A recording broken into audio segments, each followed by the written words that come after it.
અને થોડાક દિવસોથી જે સરહદી વિસ્તારોમાં તળાવ હતું, જે પરિસ્થિતિ તંગ બનેલી હતી, તેની વચ્ચે પંજાબના સરહદી વિસ્તારોમાં સવારે સ્થિતિ સામાન્ય રહી. અમૃતસર છે, પઠાણકોટ છે, ત્યાં સરહદી સ્થિતિ સામાન્ય જોવા મળી. અમૃતસરમાંથી જે રેડ એલર્ટ આપવામાં આવ્યું હતું તે પરત ખેંચવામાં આવ્યું છે.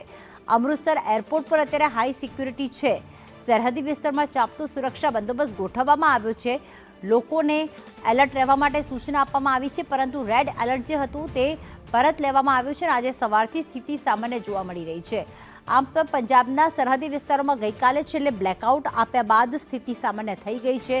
અમૃતસર, પઠાણકોટ કે જ્યાં અત્યાર સુધી કેટલું ફાયરિંગ થતું હતું કે પછી ડ્રોન દેખાતા હતા, એની વચ્ચે સ્થિતિ સામાન્ય થઈ ગઈ છે. પણ હજી પણ જે અલર્ટ છે, રેડ અલર્ટ છે, તે પરત લેવામાં આવ્યું છે, પરંતુ જે અલર્ટ રાખવામાં આવ્યું છે, લોકોને સતર્ક રહેવા કહેવામાં આવ્યું છે, તે હજી પણ યથાવત છે. હજી પણ વાહનોનું ચેકિંગ કરવામાં આવી જ રહ્યું છે.